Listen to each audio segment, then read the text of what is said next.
প্রভু আমার আয়েশা কবরের আযাব ভয় পায়, মেহেরবানি করে আমার আয়েশার জন্য আমি দোয়া করি। প্রভু গো,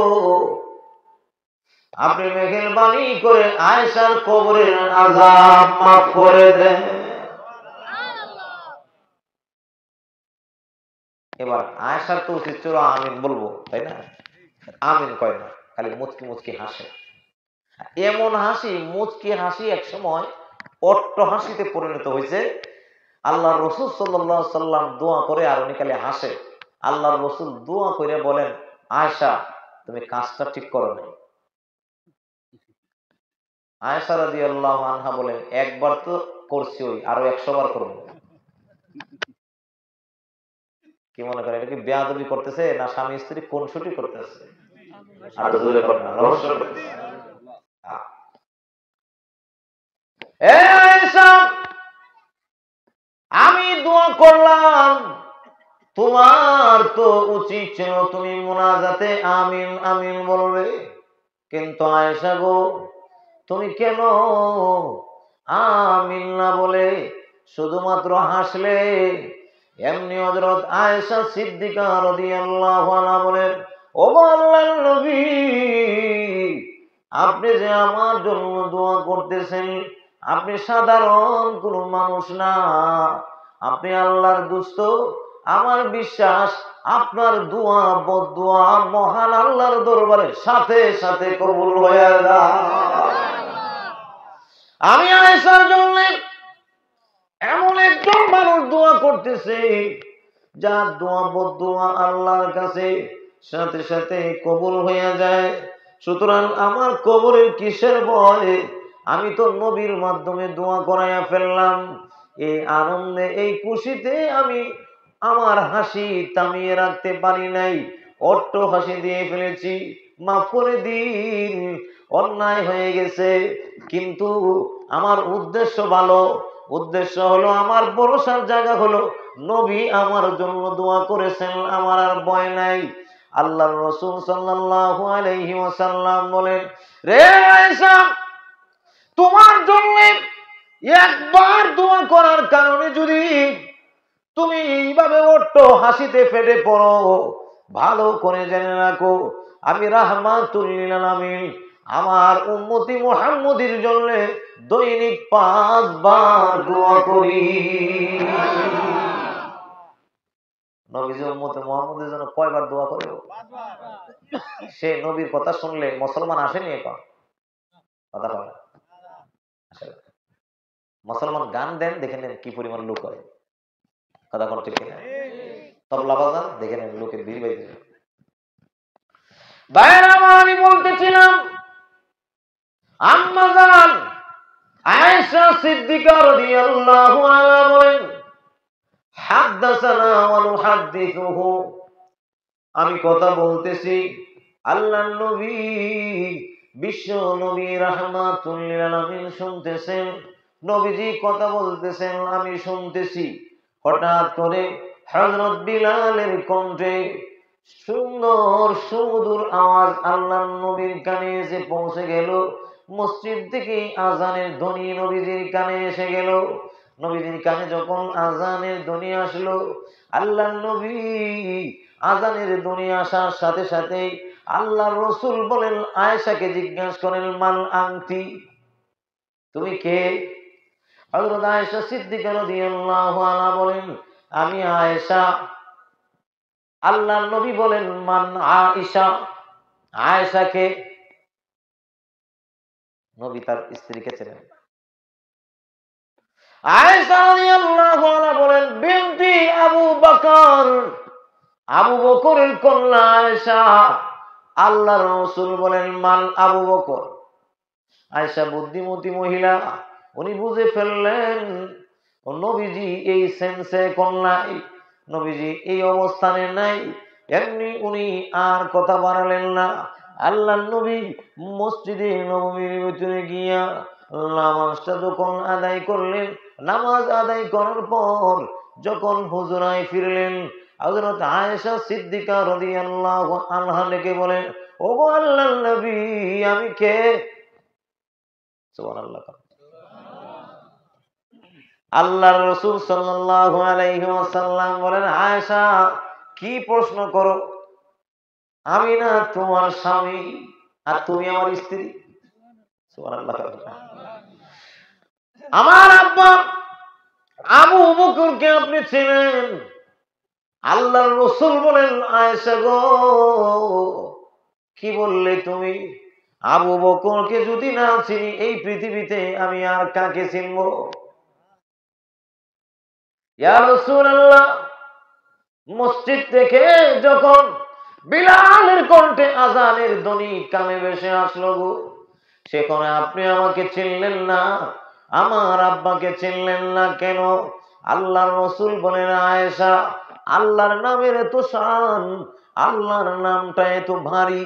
আল্লাহর নাম যখন আমি মুহাম্মদের কানে আসে, তখন আমি আল্লাহ রাব্বুল আলামিনের প্রেমে মাতোয়ারা হইয়া যাই।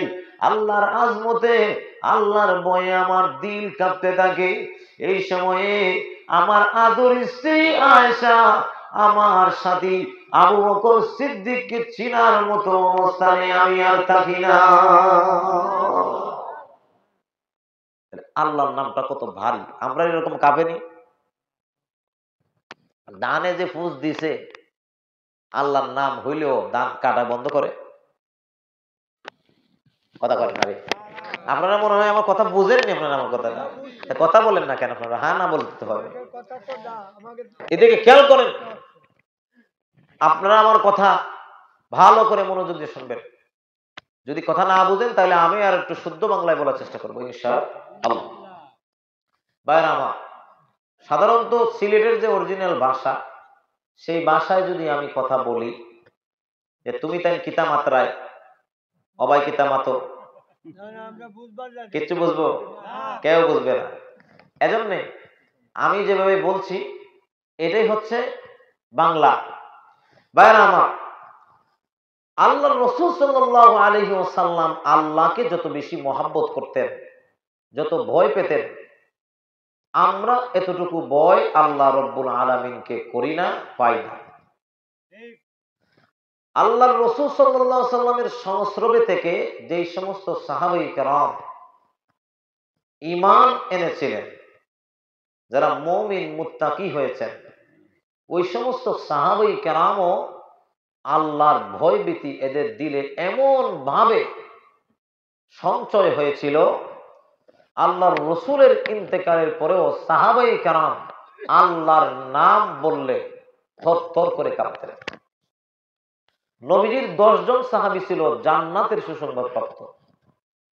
সুবহানাল্লাহ বলে। তোর মধ্যে 2 নম্বরের যে সিরিয়াল ছিল সাহাবী, ওনার নাম হলো হযরত আবু বকর, হযরত ওমর ইবনুল খাত্তাব। উনি খুব রাগী মানুষ, অত্যন্ত সাহসী এবং বিচক্ষণ। সেই সাহাবী পর্যন্ত আল্লাহর নাম শুনলে থরথর করে কাঁপতেন। আল্লাহর নাম শুনলে থরথর করে কাঁপতেন। হযরত ওমর রাদিয়াল্লাহু তাআলা আনহু একবার রাতে ছদ্মবেশে বের হইছেন মানুষের খোঁজখবর নেয়। হঠাৎ করে এক মহিলার সাথে তার মোলাকাত হইল। মহিলারে জিজ্ঞাসা করে, আপনাদের দেশের প্রেসিডেন্ট কেমন? বলে, এর মতো একটা বাজে লোক আর পৃথিবীতে নেই। আর আমরা যদি আমাদের প্রধানমন্ত্রীর সামনে দাঁড়াইয়া কই, প্রধানমন্ত্রীর মতো একটা বাজে লোক পৃথিবীতে নেই, আমার সামরা থাকবো একটা বাঙালি তো না, একদম হাড্ডি মুড্ডি। হযরত ওমর জিজ্ঞাসা করলেন, ও মা, আপনাদের দেশের প্রেসিডেন্ট ভালো না বুঝলাম, কেন গো মা ভালো না? ভালো কিভাবে বলবো, 3 দিন হয় আমার ঘরে আগুন ধরে না চুলায়। ওমরে আমাদের যে ক্ষমতা নিল, ওমর যে আমার দায়িত্বে আছে, আমার প্রেসিডেন্ট, আমার খোঁজ খবর নেওয়ার দরকার আছে নেতা। এবার হযরত ওমর বলেন, মা কথা তো ঠিক বলেছেন, আপনার খোঁজ খবর তার তো নেওয়ার দরকার ছিল, আমার খোঁজ খবর তো নেয় নাই, এজন্যে আমি বললাম তার মতো একটা বাজে লোক। হযরত ওমর ইবনুল খাত্তাব বলেন, মা আপনি যে 3 দিন খান নাই বা চুলায় আগুন ধরে না, আপনি কি ওমরকে আপনার এই খবর বলেছেন? মহিলা কয়, না, আমি কিভাবে যাব? তার রাজপ্রাসাদে আমার মতো গোলামবাদী ঢোকার কোনো লাইন আছে? এবার উমরের একটা কথা বলে ফেলছে মহিলায়, যেটা ভয় লাগছে উমরের। আমার খোঁজ খবর এখন না নিলে কি হবে? যেদিন কিয়ামতের ময়দানে আল্লাহর আদালত কায়েম হবে, উমরের নামে যখন আল্লাহর দরবারে আমি বিচার দায়ের করব, সেই দিন উমর বুঝবে রাষ্ট্র ক্ষমতা কিভাবে পরিচালিত করতে হবে। কার নামটা কইছে? একটু জোরে বলে। আল্লাহর নাম যখন বলছে, হযরত উমর থরথর করে কাঁপতে লাগলেন। ওনার হাতে যে কোনো একটা জিনিস ছিল, উমর থরথর করে কাঁপে, ওনার হাত থেকে এই সামানটা পড়ে গেছে।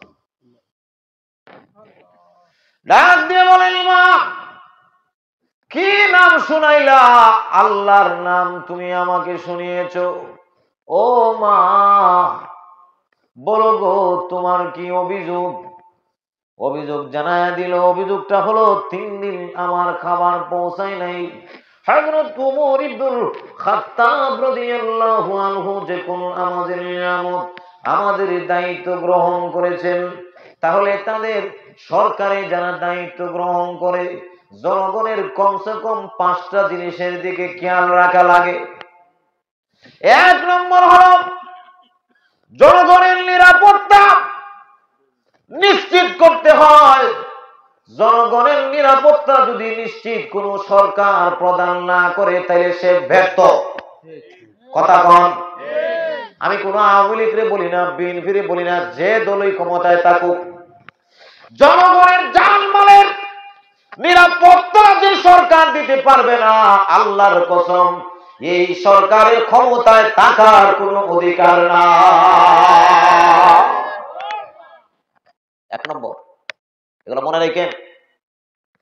2 নম্বর হলো জনগণের চিকিৎসার ব্যবস্থা করতে হবে। চিকিৎসা সুনিশ্চিত করতে হবে। চিকিৎসা যদি সুনিশ্চিত না করে, তাহলে সে ব্যর্থ সরকার। জোরে করেন না। কিন্তু এখন খেয়াল করে দেখবেন, মিডিয়ার মাধ্যমে কথাটা প্রচার করে দিবেন। বর্তমানে যারা দায়িত্বে আছেন, এদেরকে আমরা নক করে বলছি, বর্তমান হাসপাতালের চিত্রগুলো এমন, সরকারি বেতন নেয় ডাক্তার, কিন্তু তার ডিউটির সময়ে যদি তার কাছে কোনো রোগী যায়, তাহলে তারে পাওয়া যায় না উনি ক্লিনিকে। কথা কন না, আরো জোরে কন। ক্লিনিকে কেন গেলে? 6 ঘন্টা সরকার জনগণের টাকা দিয়ে তোমার কাছ থেকে কিনেছে জনগণের সেবা দেওয়ার জন্য। 4 ঘন্টা অথবা 6 ঘন্টা সরকার তোমার কাছ থেকে বেতন দিয়ে কিনেছে জনগণের সেবা দেওয়ার জন্য। আমি জানতে চাই, জনগণের একজন হইয়া এই সময় জনগণের টাকা দিয়া তোমার সময় কেনা হয়েছে, বুঝে থাকলে বলো, কেন তুমি ক্লিনিকে কেন ডিউটি পালন করো না? ফলাফল কি হয়? ওই ফলাফল হলো, যারা ভুক্তভোগী রোগী, এরা চিকিৎসা পায় না। ওই ডাক্তার সরকারি বেতনও বসে বসে খায়, আবার ক্লিনিকে গেলে 1000 টাকার ফি গণা লাগে। কথা বলো না। ই ওয়াজের দরকার আছে নি? খালি নামাজের ওয়াজই করবো নি সারা জীবন? আর ই ওয়াজ তোমার কোন ভাবে করতো? কথা বলতে গেলে এটা কি ওয়াজ না? যারা সরকারি বেতন নিয়ে, যারা সরকারি বেতন নিয়ে ক্লিনিকের টাইমে, ডিউটির টাইমে নিজের ডিউটি না করে যারা ক্লিনিকে গিয়ে নিজের পকেট মানি করে, ওই সমস্ত ডাক্তার গুলা নামে যদিও এদের ডাক্তার, কিন্তু তাদের কাজকর্মে হলো কষাই ছাড়া কিছু না। দুর্নীতির ওই আকড়াই বসে জাহির করে জ্ঞান, কলম দিয়ে কামায় টাকা, আবার ধরে সাধুর বান। ওরা শিক্ষিত শয়তান, ওরা শিক্ষিত শয়তান, ওরা শিক্ষিত শয়তান, ওরা শিক্ষিত শয়তান। ওরাই হলো দেশের লাগি। সরকার প্রধানের দায়িত্বে যিনি থাকেন, জনগণের কমসে কম মৌলিক 5টা অধিকার তার নিশ্চিত করা লাগবে। 1 নম্বর হলো তার জানমালের নিরাপত্তা, 2 নম্বর তার চিকিৎসা সুনিশ্চিত ব্যবস্থা, 3 নম্বর তার খাদ্যের ব্যবস্থা করা লাগবে। খাদ্যের ব্যবস্থা যদি না করেন, তাহলে এই সরকার প্রধান কিয়ামতের ময়দানে আল্লাহর আদালতে দাঁড়াইয়া তার জবাব দেওয়া লাগবে। খাদ্যের ব্যবস্থা আপনি কেমনে করবেন? এটার কয়েকটা ক্যাটাগরি আছে। 1 নম্বরের ক্যাটাগরি হলো চাষি সার কিনে 30 টাকা, আলু বেচে 18 টাকা। চাষি বাঁচবো? চাষি না বাঁচলে দেশ চালাইতে কোথায়? এজন্য পরিষ্কার করে বলতে চাই, মধ্যমুখী যারা আছে, মাঝখানে যারা চাষির টাকা খাইয়ে ফেলে, এরা একটু সার কীটনাশকের দাম বাড়ায় দেয়, আর মাঝখান থেকে চাষি ন্যায্য মূল্য না পাওয়ার কারণে যত দিন যায় চাষির গলায় ঋণের বোঝা বাড়ে, এদের আঙ্গুল ফুলে কলা গাছ হওয়ার কোন সুযোগ নাই। এই যে একটা বৈষম্য চলতেছে দেশে, এই বৈষম্যর যেন কোনো শেষ নাই। চাষি উৎপাদন যদি ভালোভাবে করে, তাহলে এদেশের খাদ্যের ঘাটতি পূরণ হবে। তাহলে চাষির যাতে সময় মতো তার বরাদ্দ পায়, এজন্য সরকারের সেই ব্যবস্থা সুনিশ্চিত করতে হবে। 4 নম্বর বিষয় হচ্ছে বস্ত্রের ব্যবস্থা করতে হবে, মানে কাপড় চোপড়ে। তো আমরা যে কথা বলছিলাম হযরত উমরের থেকে, এটা হচ্ছে 3 নম্বর পয়েন্ট, খাদ্য সুনিশ্চিত করা। আর 4 নম্বরটা হলো বস্ত্র, কাপড়। যদি কাপড়, জনগণ যদি 1 পিস কাপড় পায়, সরকারের 1 পিস পরা লাগবে। কথা বলেন না? আর ধরে জনগণ যদি 1 পিস কাপড় পায়, সরকারের 1 পিস পরা লাগবে। জনগণ 1 পিসও পায় না, সরকারের কাপড় পরার কোনো অধিকার না। আমার কথাটা পরিষ্কার করে বুঝবেন। যেমন হযরত আবু বকর সিদ্দিক রাদিয়াল্লাহু তাআলা আনহুর জামানায়, আবু বকর সিদ্দিক রাদিয়াল্লাহু তাআলা আনহুর জামানায় সমস্ত মানুষকে কাপড়ের ব্যবস্থা সুনিশ্চিত করার জন্য হযরত আবু বকর বিশাল ভূমিকা রেখেছিলেন। হযরত ওমর ইবনুল খাত্তাবের জামানায় আপনারা এই ঘটনা অনেকবার শুনেছেন। উনি এক পাঞ্জাবি ভিজায়ে শুকাইয়া এরপরে আবার খুতবা দিতেন। কেন? জনগণ কমপ্লিট ভাবে কাপড় পায় নাই। ইন্তেকালের সময়ও এক সাহাবী, ইন্তেকালের সময় ওনাকে পুরাতন কাপড় দিয়ে দাফন করে দেওয়া হয়েছে। কেন? উনি বলেছেন, কিয়ামতের ময়দানে আমি আমার জনগণকে যেহেতু নতুন কাপড় পরিধান করাইতে পারি নাই, কিয়ামতের ময়দানে না জানি আল্লাহর আদালতে আমাকে আসামি হয়ে দাঁড়ায় যেতে হবে। ভাইরা, আমি বলতেছিলাম হযরতে ওমর রাদিয়াল্লাহু তাআলা আনহু বলেন, মা বলো গো, কি তোমার অভিযোগ? হযরত ওমরকে মহিলা ডেকে বলে, আমার 3 দিন হয় চুলায় আগুন ধরে না, আমার বাচ্চাগুলো ভুক্ত। খলিফাতুল মুসলিমিন ওমর রাদিয়াল্লাহু তাআলা আনহু দৌড়ে চলে গেছে, গিয়া ডাক দিয়ে কয়, আসলাম রে, জলদি করে বাইতুল মাল খুলো, বাইতুল মালের ভিতরে কোনো খাবার আছে কিনা তালাশ করে দেখো। বাইতুল মাল থেকে হযরত ওমর ইবনুল খাত্তাব যেই সাহাবীকে ডাক দিলেন আসলাম রাদিয়াল্লাহু আনহু, উনি ডাক দিয়ে বললেন, আমিরুল মুমিনিন, বাইতুল মালের ভিতরে আটার বস্তা গুজামজাত করা রয়েছে। হযরত ওমর ইবনুল খাত্তাব বললেন, আসলাম, জলদি করে আমার মাথায় একটা আটার বস্তা উঠায় দাও। হযরত আসলাম বলেন, ইয়া আমিরুল মুমিনিন, আপনি অর্ধেক পৃথিবীর বাদশা, আপনার আঙ্গুলের ইশারায় অর্ধেক পৃথিবী পরিচালিত হয়, আপনি আটার বস্তা মাথায় নিয়ে যাবেন তা হয় না, মেহেরবানি করে আমি আসলামের মাথায় উঠায়া দেন। হযরত ওমর রাদিয়াল্লাহু আনহু বলেন, আসলাম, দুনিয়ায় তুমি আমার আটার বস্তা মাথায় নেওয়ার জন্য রাজি হয়ে গেলে, কিয়ামতের কঠিন ময়দানে আল্লাহ রাব্বুল আলামিন যখন আমাকে গুনাহ নামক লানতের বস্তাগুলো আমার মাথায় ঝুলাইয়া দিবে, আসলাম রে, সেদিন তুমি আসলাম আমার এই গুনার বোঝা বহনের জন্য তুমি নিজেকে প্রস্তুত করবে না, সুতরাং জলদি করে আমার মাথায় উঠাইয়া দাও। হযরত উমরের মাথায় দিয়ে দিলে হযরত উমর রাতের আঁধারে ওই আটার বস্তা নিয়ে জায়গা মতো চলে গেলেন, গিয়ে উনি এই আটাগুলো দিয়া বাচ্চাগুলোর জন্য রুটি বানাতে বসে গেলেন। রুটি বানানোর পর বাচ্চাগুলো যখন খেয়ে মুচকি হাসলো, হযরত উমর ডাক দিয়ে বলেন, মা, আশা করি গো কিছুটা চাহিদা আপনার পূরণ করতে পেরেছি, আপনি আমিরুল মুমিনিনের দরবারে যাইয়েন। ওই মহিলা ডাক দিয়ে বলে, রে যুবক, তোমাকে আমি চিনি না, কোন জায়গা থেকে আসছো তাও জানি না, কিন্তু আমার দেশের প্রেসিডেন্ট না হইয়া যদি তোমার মতো যুবক সন্তান দেশের প্রেসিডেন্ট হইতো, তাহলে আমার মন বলে তাহলে আমাদের দেশটা সোনার দেশে পরিণত হয়ে যেত।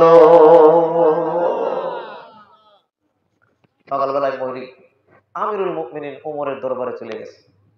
যাওয়ার পর আমিরুল মুমিনিনের দেখে তো ওমর চিনছে না, মহিলা চিনে ফেলছে।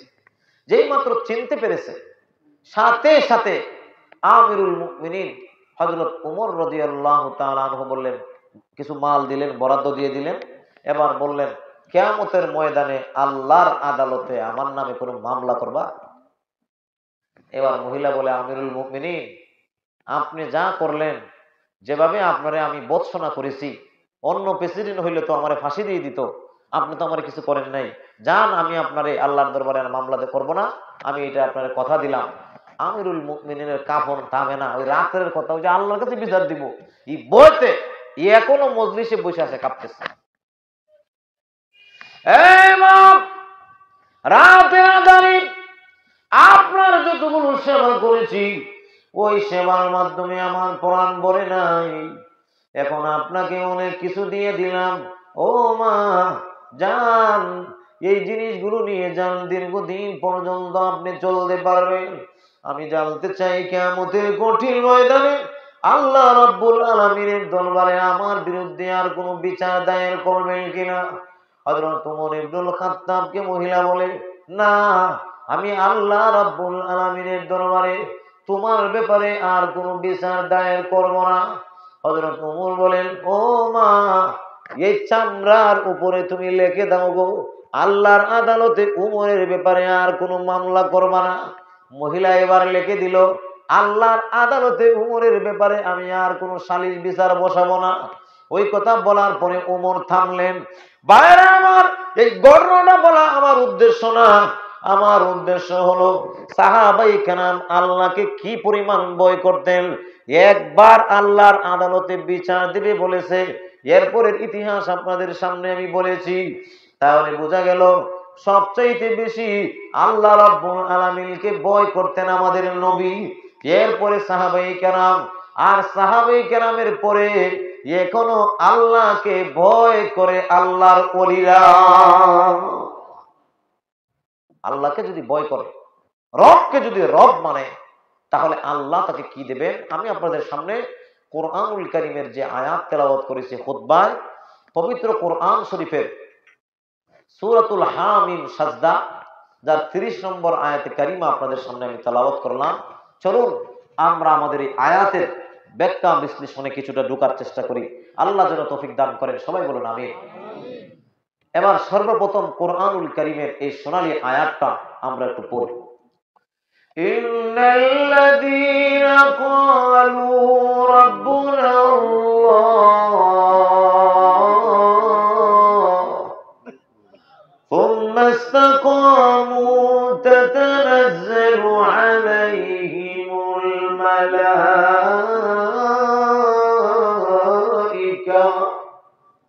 আল্লাহ রাব্বুল আলামিন বলেন ইন্নাল্লাযীনা ক্বালু রাব্বুনাল্লাহ, যারা এই কথা বলে আমার রব আল্লাহ, আমার রব আল্লাহ, সুম্মাস্তাকামু, এরপরে এই কথার উপর অটল অনড় অবিচল থাকে, তাদেরকে আল্লাহ কি করবেন? তাতানাজ্জালু আলাইহিমুল মালাইকা,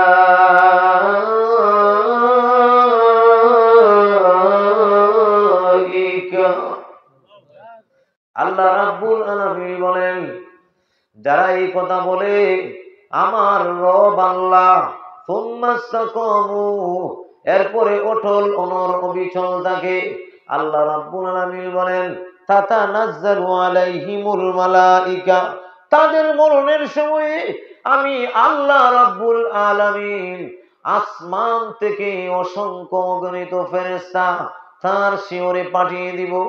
আল্লাহ রাব্বুল আলামিনের পক্ষ থেকে ওই ফেরেশতারা এসে বলবে আল্লাহ তাখাফু, ভয় পেও না, ওয়ালা তাহজানু, চিন্তিত হইও না, ওয়া আবশিরু বিল জান্নাহ, জান্নাতের সুসংবাদ গ্রহণ করো। আমি আল্লাহ রাব্বুল আলামিন তুমি যে ঈমানের উপরে অটল ছিলে, অনড় ছিলে, তার বিনিময়ে আমি আল্লাহ তোমাকে জান্নাতের খুশখবরি ফেরেশতার মাধ্যমে শোনাই। ভালো করে মনে রাখো, আল্লাহকে কিভাবে তুমি রব মানলে এই জিনিসটা তোমাকে খেয়াল করতে হবে। ইন্নাল্লাযীনা ক্বালু রাব্বুনাল্লাহ, রব তিন অর্থে ব্যবহার হয়। রব কয় অর্থে ব্যবহার হয়? জোরে কর। এক নম্বর হলো রব মানে হলো খালেক, যিনি আপনি আমাদের সৃষ্টিকর্তা, যিনি আপনি আমাকে বানিয়েছেন, উনি হলেন আমাদের খালেক। রব মানে হলো আল্লাহ রাব্বুল আলামিন আমাদের সৃষ্টিকর্তা। এবার জোরে সোরে বলুন তো দেখি, আপনি আমার সৃষ্টিকর্তা কে? আপনি আমার সৃষ্টিকর্তা হলেন আল্লাহ। দুই নম্বর হলো রব মানে হলো বিধানদাতা, আইনদাতা। আল্লাহ রাব্বুল আলামিন আইন দান করেছেন কোরআনুল কারীমের ভিতরে। এই মানব সভ্যতা কিভাবে চলবে তার আইন আল্লাহ দিয়েছেন। চুরি করলে তার বিধান কি হবে? তার আইন। আপনার জেনা করলে তার বিধান কি হবে? তার আইন। মিথ্যা সাক্ষী দিলে তার কি বিধান হবে? তার আইন। কোরআনে আছে না নাই? আরো ধরে বলেন। কোরআনের ভিতরে সব বিধি বিধান দিয়া আল্লাহ রাব্বুল আলামিন বলেন এই কোরআন আমি আল্লাহ রাব্বুল আলামিন দান করেছি। এই কোরআন শুধু মিলাদ পড়ার জন্য দেই নাই, মুর্দা মারা গেলে খতম করে খাওয়ার জন্য দেই নাই। এই কোরআন হলো গাইডলাইন, এই কোরআন হলো বিধান, এই কোরআন হলো শারে, এই কোরআন হলো তোমার জন্য আইন। এই কোরআনের আইন অনুপাতে তোমাকে চলার জন্য এই কোরআন আমি আল্লাহ রাব্বুল আলামিন দান করেছি। ওই কোরআন ছাড়া পৃথিবীর মানুষের উপরে কোনো শান্তি বর্ষিত হবে না। যতই ক্ষমতা পাল্টাও না কেন, একবার আওয়ামী লীগ, এরপরে বিএনপি, এরপরে জামাত, এরপরে জাতীয় পার্টি, আপনি যাকেই ক্ষমতা দেন কেন সে কিন্তু আপনার ভাগ্যের পরিবর্তন করাতে পারবে না যদি আল্লাহর কোরআন পার্লামেন্টে না আসে। যারা আল্লাহর কোরআন পার্লামেন্টে বাস্তবায়ন করবে, কোরআনের আইন যদি এদেশে শাসন, কোরআন দিয়া যদি এই দেশ চলে, তাহলে চুরি বন্ধ হয়ে যাবে, জিনা বন্ধ হয়ে যাবে, ব্যভিচার বন্ধ হয়ে যাবে, আর ঘুষ থাকবে না, আর অন্যায় থাকবে না, আর নিপীড়ন থাকবে না। মানুষের ইনসাফের জিন্দেগি তার সূচনা হবে, মানুষের ভিতরে ইনসাফ চলে আসবে। কোরআনের আইন ছাড়া আল্লাহর কসম কিয়ামত পর্যন্ত আপনি আমার ভাগ্যের পরিবর্তন করবে না। একথা আপনাদের বিশ্বাস হয়? এর আগে সোনার বাংলা, ডিজিটাল বাংলা, এরপরে স্বাধীন বাংলা, এক এক বাংলায় এক এক স্লোগানে এদেশে বিভিন্ন প্রকার জিনিস চলছে। এক সময় চাউলের দাম কয় টাকা ছিল, এরপরে মাছের দাম, তেলের দাম যত দিন গেছে কমছে না বাড়ছে? আরো জোরে বলেন, বাড়ছে না? চাউলের দাম কেউ বলছিল 20 টাকা খাওয়া হবে, কেউ বলছিল 12 টাকা, কেউ কইছে 18 টাকা। যতই কোন খালি বাড়ছে। কেন বাড়ছে? বাড়ার পিছনে কারণ আল্লাহ রাব্বুল আলামিন এই কথা হাদিসে কুদসির মধ্যে বলেছেন, আল্লাহ রাব্বুল আলামিন হাদিসে কুদসির মধ্যে বলেন, ও মানুষ, তোমরা তোমাদের দাম বাড়াও, তাহলে জিনিসের দাম কমবে। তোমরা যখন তোমাদের দাম কমাবে, তখন জিনিসের দাম বাড়বে। তুমি যখন মানুষ আশরাফুল মাখলুকাত হইয়া তুমি যখন তন্ত্র মন্ত্রের মাধ্যমে দেশ চালাবে, তখন তোমার দাম কমবে। তুমি আশরাফুল মাখলুকাত হইয়া তুমি যখন গাছের কাছে মাছের কাছে গিয়া তোমার রিজিক তালাশ করবে, তোমার যত দিন যাইতে থাকবে তোমার ইজ্জত কমবে, জিনিসের দাম বাড়বে। যদি তুমি আল্লাহর গোলামি করতে পারো, আল্লাহর কাছে নিজেকে সঁপতে পারো, আল্লাহর আইন দিয়া যদি তুমি দেশ চালাইতে পারো, তাহলে যত দিন যাবে তোমার জিনিসের দাম কমবে, তোমার দাম বাড়বে। মনে রাখতে হবে কথা, এটা আমার কথা না।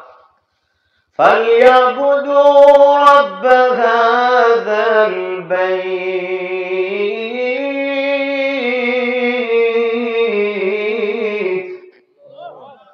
আল্লাহ রাব্বুল আলামিন বলেন, কাবা ঘরের মালিকের ইবাদত করো। তাহলে কি হবে? আল্লাযী আত'আমাহুম মিন জু'।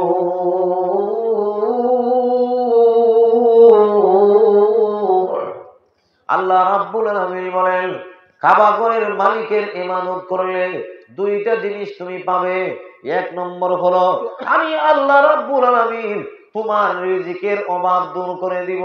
দুই নম্বর হলো, আমি আল্লাহ রাব্বুল আলামিন তোমার জিন্দেগির নিরাপত্তা দিয়ে দিব। তাহলে ইবাদত করলে আমাদের রিজিকের অভাব দূর হবে, ইবাদত করলে আমাদের জীবনের নিরাপত্তা চলে আসবে। ভাইরা আমার, এজন্য আল্লাহ রাব্বুল আলামিন বলেন, রব্বুন আল্লাহ, রবের তিন অর্থ। একটা হলো রব মানে হলো আমাদের খালেক, দুই নম্বর হলো রব মানে আইনদাতা, তিন নম্বর হলো রব মানে হইল আপনি আমাদের। রব কি জিনিস এটা আগে বুঝতে হবে।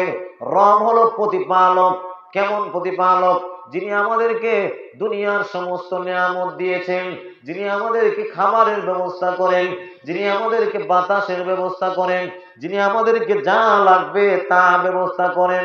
রবের মধ্যে আর মা বাবার মধ্যে পার্থক্য হলো, রব আপনি আমার চাহিদা পূরণ করেন চাওয়ার আগে, আর মা বাবা চাহিদা পূরণ করে চাওয়ার পরে। এমন যদি মাও হয় তাহলে না চাইলে দুধ দেয় না, মা সন্তান না কাঁদলে দুধ দেয় না। যদি সরকার হয় তাহলে জনগণ না চাইলে দেয় না, যদি এমপি হয় জনগণ না চাইলে দেয় না, যদি চেয়ারম্যান সাহেব হয় জনগণ না চাইলে দেয় না। আল্লাহ রাব্বুল আলামিন বলেন, আমি আল্লাহ এমন রব, তুমি চাওয়ার আগে তোমার রিজিক আমি আল্লাহ পৌঁছাইয়া দেই। আমি রব। আর রব মানে বিধানদাতা, যে বললাম এটা কি? বিধান মানে আইন।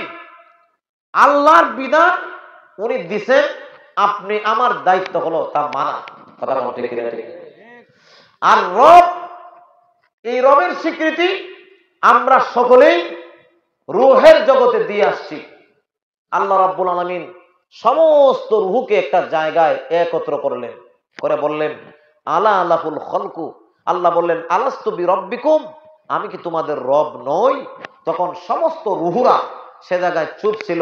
সেখানে আমার রূহ ছিল, সেখানে চাচার রূহ ছিল, সেখানে আপনাদের সকলের রূহ এই মজলিসে ছিল। এই মজলিসের ভিতরে কেউ কোনো কথা বলে নাই। সর্বপ্রথমে আপনি আমার নবী রাহমাতুল লিল আলামিন বললেন, ক্বালু বালা। নবীগণের জবাব শোনার পরে অন্যান্য নবীরা রূহ বলল ক্বালু বালা। এরপরে দুনিয়ার সাহাবায়ে কেরামের রূহ বলল ক্বালু বালা। এরপর পর্যায়ক্রমে আমরা বললাম, হ্যাঁ আপনি আমাদের রব। আল্লাহ রাব্বুল আলামিন বলেন, এই রুবুবিয়তের উপরে যদি অটল থাকতে পারো, দুনিয়া নামক পরীক্ষার হলে তোমাকে পাঠাবো। এই জায়গা থেকে যদি তুমি অটল অনর অবিচল থেকে আসতে পারো, আমি আল্লাহ ওয়াদা দিলাম এমন জান্নাতের মালিক তোমাকে আমি আল্লাহ বানাবো, দুনিয়ার 10 দুনিয়ার সমান হবে। অটল থাকতে হবে। তোমাকে এই রাস্তা থেকে সরানোর জন্য এত বড় ধাক্কা আসবে, ঈমানকে চুরি করার জন্য, তোমার ভিতর থেকে ঈমানকে সরিয়ে ফেলার জন্য এমন ধাক্কা আসবে, যে ধাক্কা আল্লাহ কোরআনে বলেন সাহাবায়ে কেরামের ঈমানের উপরে এমন ধাক্কা এসেছে, ওই ধোঁকাবাজি যদি পাহাড়ের সাথেও করা হইতো, পাহাড় তার জায়গা থেকে নড়ে যেত। আল্লাহ রাব্বুল আলামিন বলেন, কিন্তু সাহাবায়ে কেরামের ঈমান এতটা ইস্তেকামতের সাথে, দৃঢ়তার সাথে তারা তাদের ঈমানকে ধরে রেখেছিলেন পাহাড়ের সাথে। যেখানে পাহাড়ের সাথে এই দুকাবাজি করলে পাহাড় জায়গা থেকে সরত, কিন্তু সাহাবায়ে কেরামের ঈমানকে তারা সরাইতে পারে না। আমি আপনাদেরকে সোনালী যুগের একটা ওয়াকিয়ার মাধ্যমে মুনাজাত করে আমাদের আলোচনার ইতি টানব। সোনালী যুগের একটা কথা আপনাদের সামনে আমি বলতে চাই। আল্লাহর রাসূল সাল্লাল্লাহু আলাইহি ওয়াসাল্লামের ইন্তেকালের, আল্লাহর রাসূল সাল্লাল্লাহু আলাইহি ওয়াসাল্লামের সময়েই একটা ঘটনা আপনাদের সামনে আমি বলি। রাসূল সাল্লাল্লাহু আলাইহি ওয়াসাল্লাম তখন জীবিত। একটা যুদ্ধের ময়দানে সাহাবায়ে কেরামকে আল্লাহর রাসূল পাঠালেন। ওই জায়গায় তিনজন সাহাবায়ে কেরাম ছিলেন ওই মজলিসের ভিতরে সবচাইতে বেশি সুন্দর, সুদর্শন এবং খুব বুদ্ধিমান সাহাবী। তার মধ্যে একজন সাহাবীর নাম ছিল হযরত হুযায়ফা, আরেকজন সাহাবীর নাম ছিল হযরত খুবাইব। আল্লাহর রাসূলের সাহাবায়ে কেরামের মধ্যে তিনজন সাহাবী ছিলেন বিশ্ব সুন্দর। তার মধ্যে একজনের নাম হুযায়ফা, আরেকজনের নাম খুবাইব, আর আরেকজন সাহাবী ছিলেন, ওনার নাম হলো দাহিয়া কলবি। আরেকজনকেও সুন্দরের লিস্টে কোন উলামায়ে কেরাম বলছেন ওনার নাম হলো আব্দুল্লাহ জারির আল বাজালি। উনিও আল্লাহর রাসূল সাল্লাল্লাহু আলাইহি ওয়াসাল্লামের জামানায় সুন্দর ছিলেন। সুন্দর হইলে আমাদের আকর্ষণ সেদিকে যায় কিনা? যুদ্ধের ময়দানে তিনজন সাহাবায়ে কেরামের মধ্যে হযরত হুযায়ফা এবং খুবাইবকে খ্রিস্টানরা, কাফেররা তাদেরকে গ্রেফতার করেছে। এবার নিয়ে গেছে তাদের বেঈমানরা। যখন কোনো মুসলমানকে ধরে কোথায় নিয়ে যায়? কারাগারে। কারাগারে নেওয়ার পরে হযরত হুযায়ফাকে দেখে মুশরিক বাদশা, কাফের বাদশা তার সৌন্দর্য দেখে সে মুগ্ধ হয়ে গেছে, তার ভক্ত হয়ে গেছে। হুযায়ফাকে দেখে সে খুশি, ডাক দিয়ে বলে, ও হুযায়ফা, তুমি যে সুন্দর, এত সুন্দর চেহারা নিয়ে তুমি মুহাম্মদের অনুসরণ করতে গেলে কেন? তোমার অনুসরণ তো পৃথিবীর সবাই করবে। হযরত হুযায়ফা বলেন, রে মুশরিক বাদশা, আমার সৌন্দর্য দেখে যদি এতটা মোহিত হয়ে গেলে, তাহলে আমার নবী, বিশ্ব নবী রাহমাতুল লিল আলামিনের সৌন্দর্য দেখলে মনে হয় তোমার গলার মধ্যে ছুরি লাগাইয়া দিতে। এত সুন্দর চেহারা ছিল আপনার। আচ্ছা ঠিক আছে, একটা কাজ করো, তুমি মুহাম্মদের কাছে গিয়ে যে ধর্মে দীক্ষিত হয়েছ, এই ধর্ম ত্যাগ করো, তাহলে তোমাকে আমি আমার রাজত্বের অর্ধেক দান করে দেব। হযরত হুযায়ফা তার কথা শুনে মুচকি একটু হাসলেন, কিন্তু মুচকি হাসিতে তো তার হক আদায় হয় না। হুযায়ফা একটু অবজ্ঞার হাসি হাসলেন। হাসি কয়েক প্রকার, তার মধ্যে একটা হলো অবজ্ঞার হাসি। মুশরিক বাদশা এই অবজ্ঞার হাসি দেখে বলল, ও হুযায়ফা, তোমার মনে হয় এই প্রস্তাব পছন্দ হয়নি? অর্ধেক পৃথিবীর ক্ষমতা তোমাকে আমি আমার রাজত্বের অর্ধেক দিয়ে দিব, তারপরেও তুমি সন্তুষ্ট হওনি? হযরত হুযায়ফা বলেন, ও মুশরিক, শোনো, তোমার এই প্রস্তাব শুনে আমি খুশি কেন হয় নাই? আল্লাহর রাসূল সাল্লাল্লাহু আলাইহি ওয়াসাল্লাম আমাকে বলেছেন, যারা পরিমাণ ঈমান নিয়ে যদি আমি দুনিয়া থেকে যেতে পারি, 10 পৃথিবীর সমান জান্নাত আল্লাহ আমাকে দিবেন, আর তুমি তো আমাকে তোমার রাজত্বের অর্ধেক দিবে। এবার বলো, তোমার এই ছোট রাজত্ব নেওয়ার জন্য বড় রাজত্ব ছাড়বে সে কোন বোকা? আমি এরকম বোকা হতে চাই না। এবার হুযায়ফাকে মুশরিক বাদশা বলে, আমার একটা সুন্দরী মেয়ে আছে, এলাকার মানুষ তার চেহারা সুরত দেখে টাইটেল দিছে, মানে এলাকায় ও ওয়ান পিস, এলাকার মধ্যে ওয়ান পিস। এত সুন্দরী একটা মেয়ে তোমার সাথে বিবাহ দিব, মনে রাখবা, আগে তো বলছিলাম অর্ধেক রাজত্ব তোমাকে দিব, এবার তুমি যখন মেয়ে বিয়ে করবা, কেমন জানো পুরা রাজত্বই তোমার। কারণ আমার কোনো ছেলে সন্তান নাই, আমার ইন্তেকালের পরে এই সমস্ত জিনিসের মালিক আমার মেয়ে হবে। একটা জিনিস খেয়াল করেন, আদি কাল থেকে নিয়ে আজও পর্যন্ত কোন নারীকে দেশের প্রধান কোনো বেঈমান বানায় না। আপনি আমেরিকায় যান, দেশের প্রধান বেটি না বেটা? কথা কয় না। আপনি লন্ডনে যান, বেটি না বেটা? আপনি চায়নায় যান, মহিলা না পুরুষ? যত জায়গায় যাবেন, নাস্তিকদের দেশে, মুরতাদদের দেশে কোন জায়গায় নারীকে দেশের প্রধান বানায় না, প্রধান হয় পুরুষ। আর আপনি আমার দেশে নারীকে প্রধান বানাইয়া দেশের আজকে 12টা বাজে ছেড়ে দিচ্ছে। অথচ ইসলাম ওটাকে সাপোর্ট করে। রাগ করেন আর যাই করেন, কোরআনের কথা সামনে আসলে আমার বলাই লাগবে, এটা বাধ্য হবে। মহিলাকে আল্লাহ দেশ পরিচালনার জন্য বানায় না। যার যেটা কাজ না, আপনি তার উপরে জোরে দিয়ে দেওয়া এটা জুলুম। মনে করেন আমাদের দেশের মন্ত্রী দিছে কৃষি মন্ত্রী। কি মন্ত্রী? লাঙ্গল চালাইতে পারে না, জোয়াল নাই, গরু নাই, হাল নাই। তাও যদি বেটা হইতো তো মানিয়ে নিতাম, এটা বেডি, এটার নাম হলো কৃষি মন্ত্রী। আচ্ছা, কন্টে মিলছে বাইরে আমার? এখন আমি কিন্তু কোন দলের কথা বলছি না, আমি বলছি আপনার বেসিক নলেজ কি বলে। বেসিক নলেজ আমাদের কি বলে? তো যার যেটা কাজ না, তার উপরে সেটাকে চাপাইয়া দেওয়া। কোরআনে আল্লাহ বলেছেন মহিলা কেন বানাইছে? الرجال قوامون على النساء।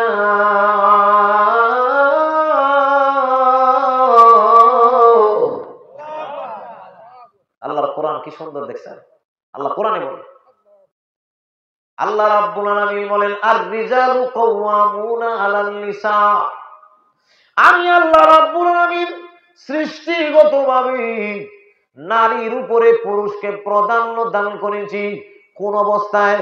কয় দায়িত্বের ক্ষেত্রে আমি আল্লাহ পুরুষকে প্রধান বানালাম। সংসারের প্রধান পুরুষ, গ্রামের প্রধান পুরুষ, রাষ্ট্রের প্রধান পুরুষ, একবারে প্রধান হইল পুরুষ। জোরে বলেন না সুবহানাল্লাহ। ভাইরা আমার, আল্লাহ রাব্বুল আলামিন বলেন তবে মনে রাখো, ইজ্জত আমি আল্লাহ নারীকে বেশি দিয়েছি, পুরুষকে আমি আল্লাহ এত ইজ্জত দেই নাই। দুনিয়ার যত বাবা আছে সব বাবা আর দুনিয়ার যত মা আছে তাদের ক্যাটাগরি সমান না। আমি আল্লাহ রাব্বুল আলামিন মায়ের সম্মান বেশি দিয়েছি, বাবার সম্মান আমি আল্লাহ কম দিয়েছি। সম্মানের বেলায় নারীকে আমি আল্লাহ বেশি দিয়েছি, দায়িত্বের বেলায় পুরুষকে আমি আল্লাহ বেশি দিয়েছি। দায়িত্ব কার বেশি? কথা বলেন। আর সম্মান কার বেশি? কেন? কারণ মহিলা সন্তান গঠনে তার ভূমিকা বেশি। আর আপনি আমি কেউই মা ছাড়া দুনিয়ায় আসি নাই। এজন্য সম্মান আল্লাহ নারীকে বেশি দিয়েছেন, আর দায়িত্ব আল্লাহ পুরুষকে। আল্লাহ রাব্বুল আলামিন বলেন পুরুষকে আমি আল্লাহ সৃষ্টিগতভাবে একটু শক্ত করে বানিয়েছি। পুরুষ রোদ সহ্য করতে পারে, পরিশ্রম বরদাস্ত করার মতো যোগ্যতা আমি আল্লাহ পুরুষকে দান করেছি। প্রচন্ড রোদ বরদাস্ত করার মতো যোগ্যতা আমি আল্লাহ পুরুষকে দিয়েছি। পুরুষের কাজই হলো প্রচন্ড রোদের ভিতরে পুরে চামড়া কালো হয়ে যাবে, টাকা ইনকাম করে ছাদের নিচে যে নারী অবস্থান করবে, এই নারীকে তার খাদ্য পৌঁছাইয়া দিবে, তার অন্ন পৌঁছাবে, তার কাপড় পৌঁছাবে, তার চিকিৎসা পৌঁছাবে। আল্লাহ রাব্বুল আলামিন বলেন আমি আল্লাহ পুরুষের স্কিন সূর্য সহনশীল করে বানিয়েছি, নারীর স্কিনটা এর সহনশীল না। এজন্য এদের কাজ হলো ঘরে, নারীর কাজ ঘরে, পুরুষের কাজ বাইরে। আল্লাহ রাব্বুল আলামিন বলেন আমি আল্লাহ কি খেলা খেলাই তোমরা তো জানো না। আমি আল্লাহ রাব্বুল আলামিন পুরুষের স্কিন তৈরি করেছি একভাবে, নারীর স্কিন আমি আল্লাহ তৈরি করেছি একভাবে। এজন্য ওইটা আমরা বুঝি নাই, কিন্তু যারা কসমেটিক্স বানাইছে এই কোম্পানি বুঝছে। কথা বল না। এটা হলো জেন্টস, জেন্ডার নাকি? হ্যাঁ, এই যে স্ক্রিম দেখছেন না, এটা নারীর আছে জেন্ট আর হলো বাবা লেডিস। লেডিস যেটা আছে এটা আলাদা ক্রিম, আর বেটা যেটা এটার আলাদা ক্রিম। দেখছেন না?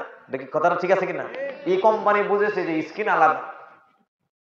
ভাইরা আমার, নারীর কাজ হলো আরামে শান্তিতে ছায়ার মধ্যে অবস্থান করে করবে। আর পুরুষের কাজ হলো শক্ত ইটের বাটায় কাজ করে, পুরুষেরা নারীতে। এখন বেরিরাও যুগ হয়ে গেছে কি, এজন্য অনেকেই খয়নি। ভাইরা আমার, আমরাও খোঁজ খবর রাখি, মহিলারাও কাজ করে। এটার পিছনেও কারণ আছে, খুঁজে দেখেন এটার পিছনেও ঝামেলা আছে। ভাইরা আমার, আমি যেটা বলতে চাইলাম, যাকে যা কাজে আল্লাহ বানিয়েছেন সবাইকে এক কাজে বানায় নাই। নারীকে এক কাজে বানিয়েছে, পুরুষকে আরেক কাজে বানিয়েছে। দায়িত্ব আল্লাহ পুরুষকে বেশি দিয়েছে, সম্মান আল্লাহ নারীকে বেশি দিয়েছে। আল্লাহ রাব্বুল আলামিন আমাদের বানানেওয়ালা, কোন কাজে ভালো কোন কাজে খারাপ এটা আমার চাইতে আল্লাহ ভালো জানে কি জানে না? মনে করেন এক লোক বানাইছে মাইক। কি বানাইছে? মাইক। মাইক যে লোক আবিষ্কার করেছে, সে বলেছে আমার মাইকটা পরিচালনা করার জন্য সিস্টেম আমি বাতলাইয়া দিলাম। কয় সিস্টেম কি? কয় মাউথ হইল গাছের আগায় বান্ধ, নাকি হরণ? আর জোরে কন্যা, গাছের আগায় বান্ধ কি? হরণ। আর মাউথ বক্তার সামনে, আর ব্যাটারিতে ক্লিপ দিয়ে ধরবো, আর নাইলে কারেন্টে লাগাইতো। এবার আমাদের এলাকার বুদ্ধিমান একজন এসে বলল, বহু বছর আগে এই নিয়ম আবিষ্কার হয়েছে, এই নিয়ম এখন আমি আর মানি না। আমরা হলাম ডিজিটাল বাংলাদেশের মানুষ, এই নিয়ম এখন বাতিল। একটা কাজ করো, যত হরণ আছে সব বক্তার কল্লার উপরে এনে লাগাই দাও, আর মাউথ সব নিয়ে গাছের আগায় বাঁধে দাও। আর ক্লিপ যেটা আপনার ব্যাটারি থেকে সংযোগ নেবে, ওই ক্লিপ বক্তার পায়ের নৌকে মাইরে দাও, মাইক চলবো।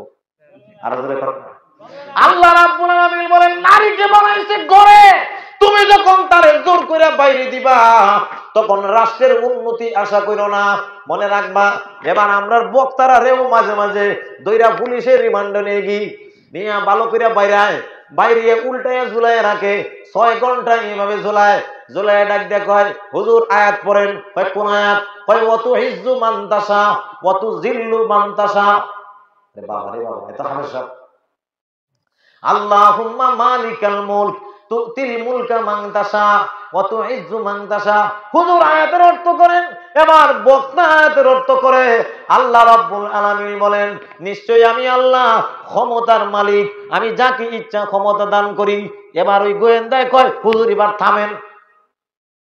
এবার হুজুর থামছে, কয় আল্লাহ যেহেতু ক্ষমতার মালিক, এখন যিনি ক্ষমতায় আছেন তারে আল্লাহ বসাইছে।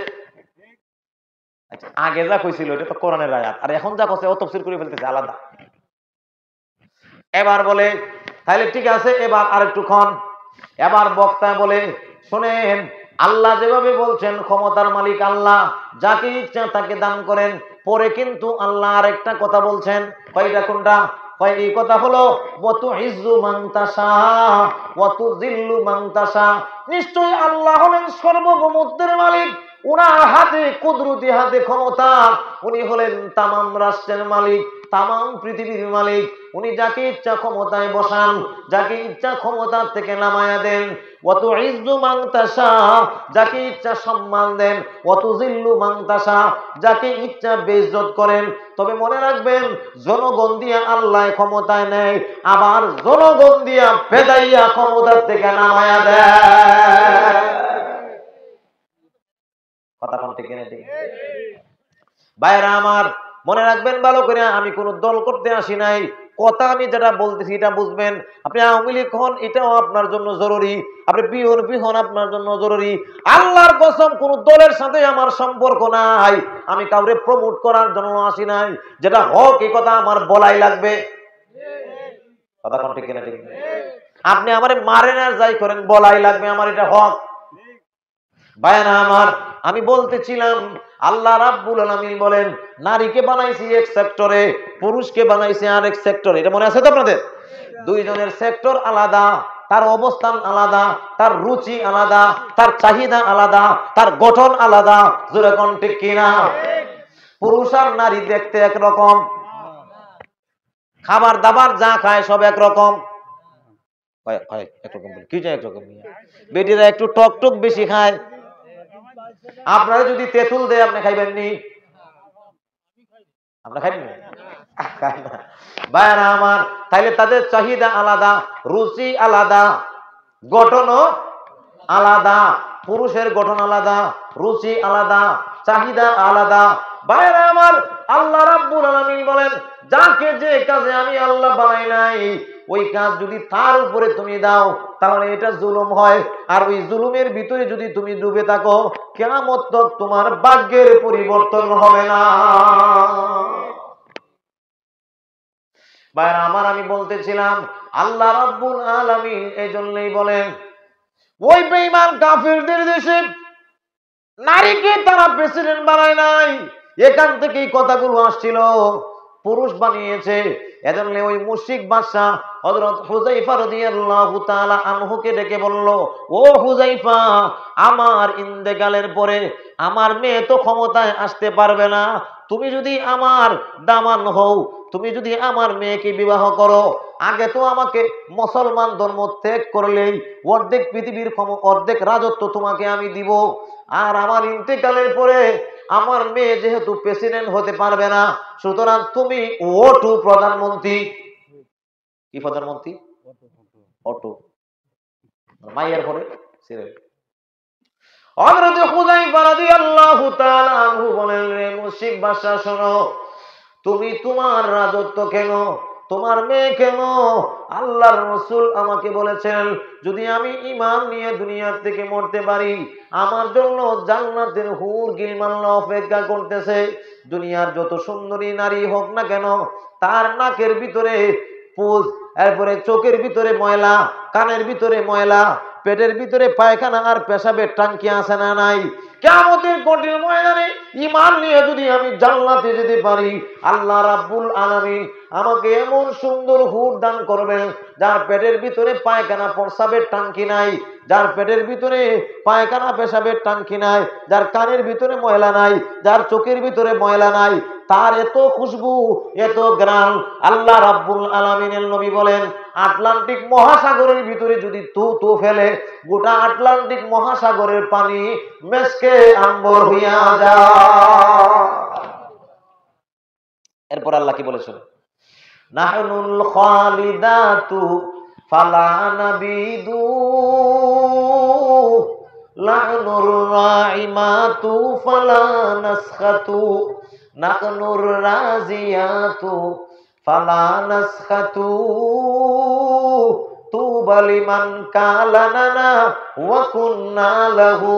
ওই হুরপরীরা ময়দানে মাহশরে আপনি আমাকে আরবি ভাষায় গান শোনাবেন, নাহনুল খালিদাতু ফালা নাবিদু, আমরা চিরজীবন লাবণ্যময়ী, কখনো আমরা দুর্বল হব না। আমাদের চেহারা যেমন উজ্জ্বল ছিল এমন উজ্জ্বল থাকবে, চামড়া ঢিল হবে না।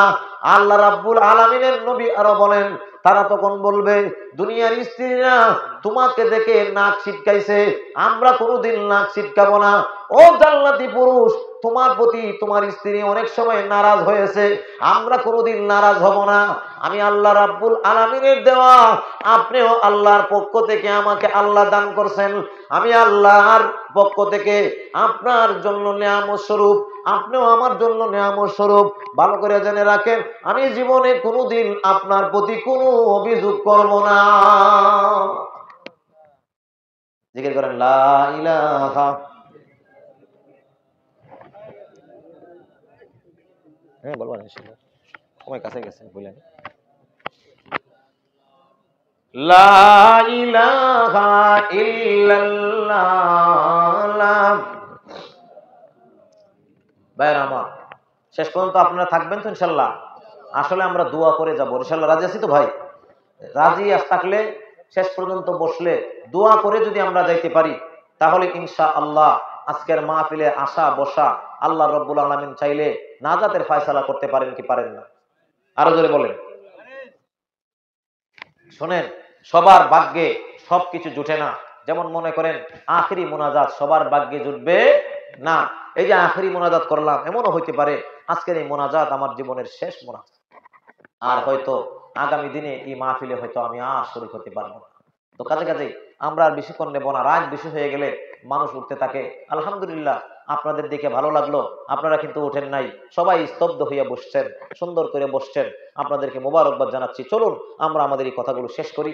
বলতেছিলাম হযরত হুযায়ফা রাদিয়াল্লাহু তাআলা আনহুকে মুশরিক যখন বলল আমার মেয়ে তোমার সাথে বিবাহ দেব, উনি অবজ্ঞার হাসি হেসে বললেন জান্নাতে আমার জন্য হুর গিলমান অপেক্ষা করতেছে, কেন আমি দুনিয়ার এই সুন্দরী নারীর জন্য আল্লাহর রসুলের সাথে ওয়াদা বরকরার করব। এবার মুশরিক বাদশা বলল কাজ হয় না, দেখা যায়। এবার মুশরিক বাদশা মহিলা যখন এই প্রস্তাবে কাজ হইল না, হযরত হুযায়ফা রাদিয়াল্লাহু তাআলা আনহুর সামনে সুন্দরী নারী নিয়ে আসলো, অর্ধলগ্ন অর্ধ উলঙ্গ। ভালো করে মনে রাখবেন, অর্ধ উলঙ্গ উলঙ্গ চাইতেও আরো খারাপ, এটা ধাবিত হয়ে বেশি মানুষ। হযরত হুযায়ফা রাদিয়াল্লাহু তাআলা আনহুর সামনে ওনার ঈমান হরণ করার জন্য একই রুমের ভিতরে যখন সুন্দরী সুরুষী নারী এনে রাখলো, কিন্তু হযরত হুযায়ফার ঈমান এত মজবুত, নামাজের ভিতরে দাঁড়ায় গেছে, তেলাওয়াত চলতেছে, কোরআনের ভিতরে এত মজা হযরত হুযায়ফা পেয়েছে, সুন্দরী নারীর দিকে তার নজর নাই। কানতে আরম্ভ করলেন মুনাজাতে, প্রভু বেঈমানরা আমার ঈমান পরীক্ষা করতে চায়, মেহেরবানি করে আমাকে সেই পরীক্ষায় উত্তীর্ণ করে দিয়ে। মহিলা লম্বা সময় হুযায়ফার কাছে থাকলো, নামাজের সালাম ফিরাইয়া আবার নামাজে দাঁড়ায় যায়, কিছুক্ষণ মুনাজাত করে আবার নামাজে দাঁড়ায় যায়, সারা রাত কেটে গেল। সকালবেলা গিয়ে বলে জাহাপানা আমাকে মাফ করে দি। সে কি মানুষ না জেল, এ কথাই আমি বুঝতে পারি নাই, আপনার কাছে মাফ চাই, এই পুরুষকে দামানো সম্ভব না। এবার হযরত হুযায়ফা রাদিয়াল্লাহু আনহুকে কোনো কাজ যখন হয় না, শেষ পর্যায়ে গরম ডেকচির মধ্যে তেল করলো, তেল গরম করে ভালো করে মাটি খন্দ্র করে এর মধ্যে তেল ঢেলে দিয়ে হযরত হুযায়ফাকে উপর থেকে এনে কয়েকজন ধরে যখন গরম তেলের মধ্যে ছেড়ে দিল, বেঈমানদের মধ্য থেকে একজন আসলো, হুযায়ফা তেলের ভিতরে কেমন ভুনা হয়ে গেছে, তার হাড় গুলো বের হয়ে যাবে, তেলের ভিতরে দেওয়ার সাথে সাথে গোশতগুলো আলাদা হইয়া কঙ্কাল তেলের মধ্যে পড়ে থাকবে। ওই দৃশ্য দেখার জন্য যখন আসলো, এসে তারা তাকায় দেখি বড় আশ্চর্যের ব্যাপার, ওই তেলের ভিতরে হযরত হুযায়ফা মহান আল্লাহর জিকিরে লিপ্ত আছে। ওরে বাবা রে বাবা, এ কি ইমানদার, গরম তেল তারা জ্বালাইতে পারছে। এবার হুবাইবরে ধরছে, হুযায়ফার সাথে আর হয়নি, হুবাইবরে ধরে হযরত হুবাইব রাদিয়াল্লাহু তাআলা আনহুর উপরে এবার অত্যাচার আরম্ভ করছে। হুযায়ফাকে প্রথম বুঝায়, ও হুযায়ফা আমাদের তোমাকে আমরা ছেড়ে দিব, কিন্তু কয়েকটা কথা। এক নম্বরের কথা হলো তোমার জায়গায় যদি তোমার নবী মুহাম্মদকে দেই, তুমি এই কথার সাথে একমত কিনা? যদি একমত হও তাহলে তোমার ছেড়ে দেব। মানে কথা দেখেন, তোমার জায়গায় তোমার নবীকে আমি এখানে রাখবো, তোমাকে ছেড়ে দেব, এই কথাই তুমি একমত কিনা? হযরত হুযায়ফা রাদিয়াল্লাহু আনহু সিংহের মতো গর্জন দিয়ে বললেন, ও কাফেররা, নির্যাতনের চূড়ান্ত সীমানায় পৌঁছে গিয়েছিলে তোমরা। এমন কোন নির্যাতন নাই আমার উপরে করো নাই, এমন নির্যাতন করেছো ঠিক মতো খাইতেও দেও নাই, এমন নির্যাতন করেছো, রিমান্ডে নিয়ে আমার উপরে নির্যাতন করেছো, শরীরের কোনো অঙ্গ নাই যেখানে তোমাদের পাহাড়ের চিহ্ন নাই, এমন কোন জায়গা নাই যেখানে তোমরা কষ্ট দেও নাই। আল্লাহর কসম করে বলি, সব কষ্টগুলো একত্র করলে এত কষ্ট আমার দিলে লাগে নাই।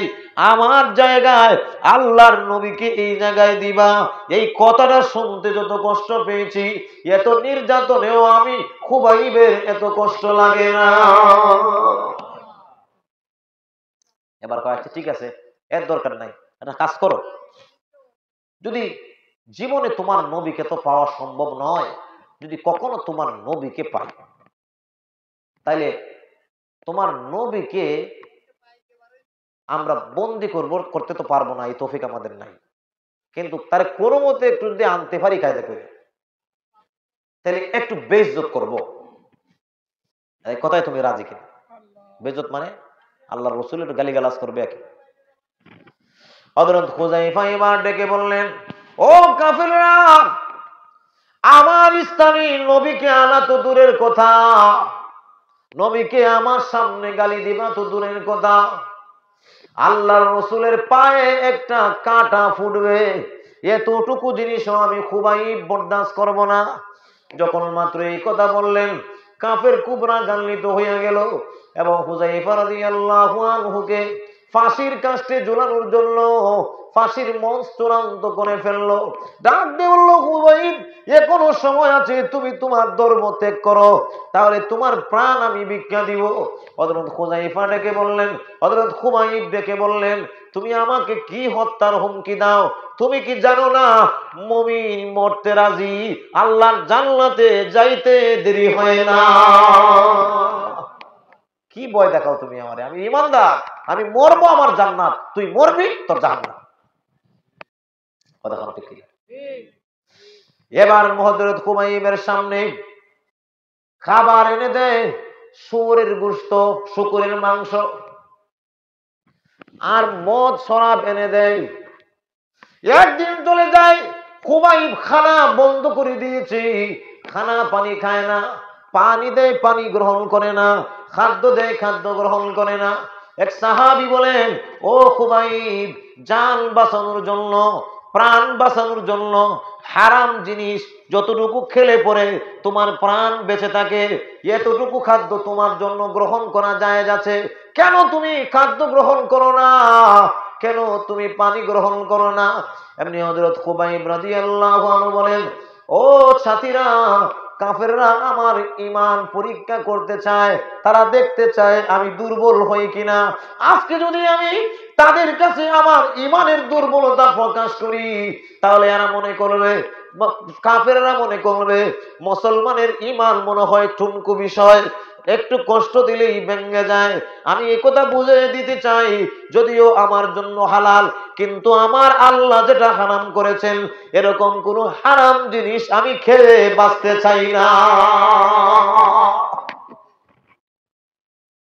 হারাম জিনিস খেয়ে বাঁচতে চাই ভাই, একটু দিল দিয়ে বুঝে, দিল ঠেলা গায়ে বুঝে। বহুদিন খায় না, একটু খাইলে তার জন্য শরীয়ত অনুমতি দিয়েছে, খাও, খাইয়ে জানটা বাঁচাও, জান বাঁচানো এখন তোমার দরকার, একটু পানি খাও, খায়। ঈমানের পরীক্ষা দিতেছে, আপনি আমি ঈমানের পরীক্ষা এখনো দিছি? হ্যাঁ, মনোযোগ দিয়ে শুনবেন ভাইরা আমার। হযরত খুবাইবকে নির্যাতনের চূড়ান্ত সীমায় পৌঁছে গিয়ে ফাঁসির কাষ্ট ফাইনাল হয়ে গেছে, এবার ফাঁসিতে ঝুলাই। এবার মুশরিক জিজ্ঞায়, ও খুবাইব, তোমার কি মনে কোনো আশা আছে নাকি, শেষ আশা আকাঙ্ক্ষা? আমাদের দেশের রেওয়াজ হইল কাউকে ফাঁসির কাস্টে ঝোলালে তার ইচ্ছা পূরণ করতে। হযরত খুবাইব বলেন, আমার কোনো ইচ্ছা নাই, তবে একটা ইচ্ছা আমার দিলে বড় পকর আছে। আমার মোট দুইটা শেষ ইচ্ছা, এক নম্বরটা খুব বেশি আমার মনে চাইতেছে। হয় কি সেটা? হয় সেই ইচ্ছাটা হলো আমার ইন্তেকালের আগে আমি আমার মহান আল্লাহর সামনে 2 রাকাত নামাজ আদায় করে নিতে চাই। বউর কথা কয় নাই, সন্তানের কথা বলে নাই, 2টা রাকাত নামাজ পড়তেছে। কেন? নামাজ হইল আল্লাহর সাথে একটা দিদার, আল্লাহর সাথে। তার শেষ ইচ্ছা হিসাবে বেঈমান যখন এই সুযোগ দিয়া দিল, ঠিক আছে, অসুবিধা নাই, নামাজ তুমি 2 রাকাত আদায় করে নাও। সাহাবে কেরাম তো নামাজের ভিতরে খুব মজা পাইতেন, ওই মজায় ওনাকে ধরে ফেলেছে। আল্লাহু আকবার বলে যখন নিয়ত বেঁধেছে, এত মজা, এত মধুর লাগতেছে, আল্লাহর নামে যেন একটা মিশ্রতা তার দিলের ভিতরে লাগছে। নামাজের ভিতরে তেলাওয়াত আরম্ভ হয়ে গেছে, সূরা ইয়াসিন তেলাওয়াত আরম্ভ করে দিয়েছে। তেলাওয়াত শেষ হয় না, কে যেন মনের ভিতরে একটা আওয়াজ আসলো, রে খুবাইব, তোমার কারণে ইসলাম এবং মুসলমানের অবমাননা হচ্ছে। কিভাবে?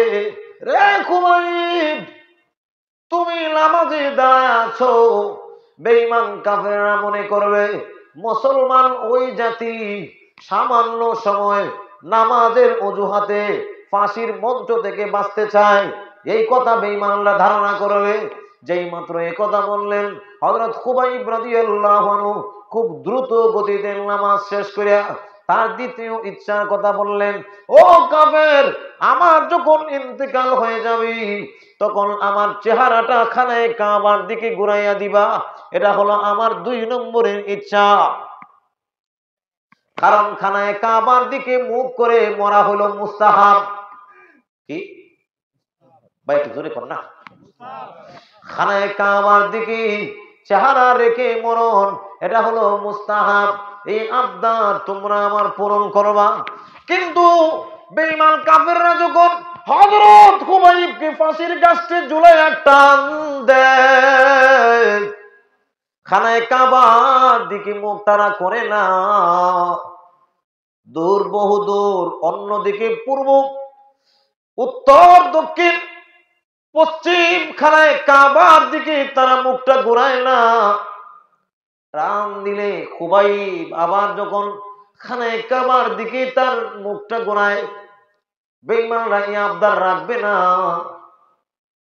আল্লাহ রাব্বুল আলামিন আরশে আজিম থেকে খুবাইবের এই করুণ দৃশ্যটা আল্লাহ রাব্বুল আলামিন দেখতেছে। আল্লাহ ডাক দিয়ে বলে, ওরে জিবরাইল, জলদি করে আবার খুবাইবের কাছে যাও, গিয়া খুবাইবকে জানায় দিবা চেহারা করে পশ্চিম দিকে চেহারা রাইকা মরা মুস্তাহাব। এই আমলের জন্য যেমন খুবাইব প্রাণপণ চেষ্টা করতেছেন, খুবাইবকে জানায় দিবা উনি যেন আর উনার মাথা না ঘুরান।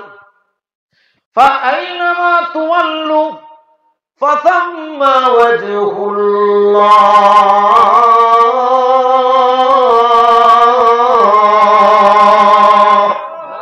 কাদেরে কুদরতদারি বরকামাল আনতা রাব্বি আনতা হাসবি যুল জালাল।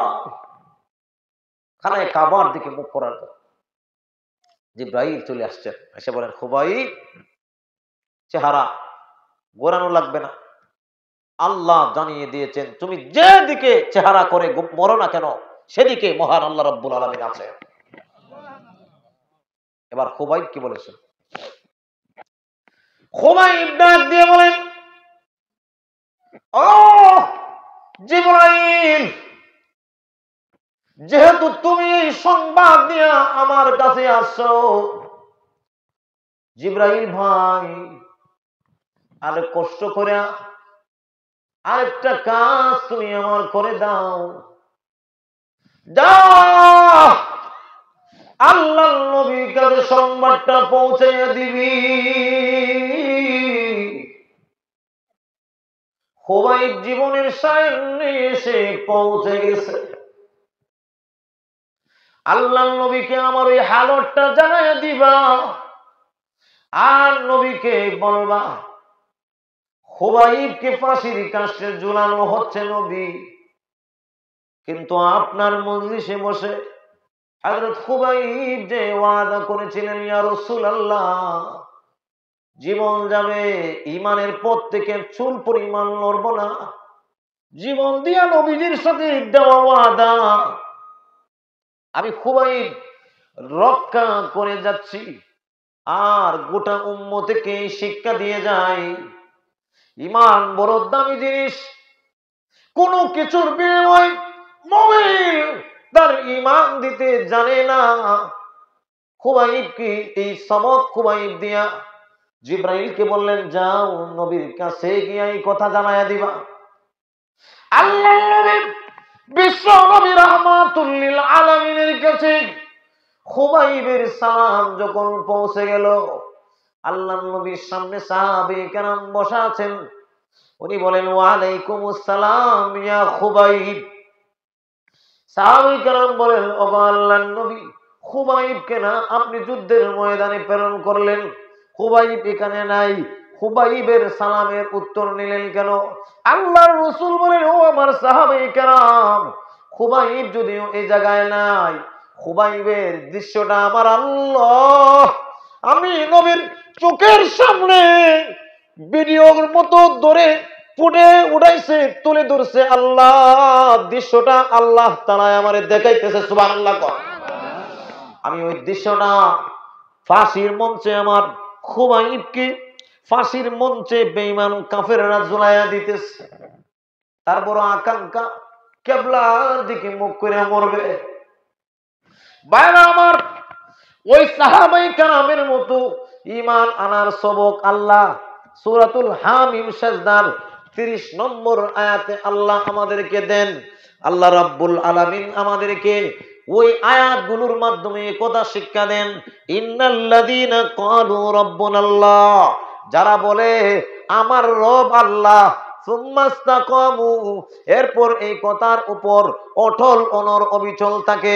শুধু অটল অনর অবিচল থেকেই শেষ না, আল্লাহ রাব্বুল আলামিন বলেন যেমন খুবাইবের মতো, হযরতে হুযায়ফার মতো পরীক্ষার সম্মুখীন হয়ে চতুর্মুখী সংকটে পড়ে যদি ঈমান ধরে রাখতে পারে, যেভাবে আল্লাহ রাব্বুল আলামিন খুবাইব রাদিয়াল্লাহু তাআলা আনহুর জন্য ফেরেশতা পাঠিয়েছিলেন, ঠিক তেমনি ভাবে আমরা যদি ঈমানের পথে অটল অনর অবিচল থাকতে পারি, আমাদের মরণের সময়ও আল্লাহ ফেরেশতা পাঠায়া দিবে।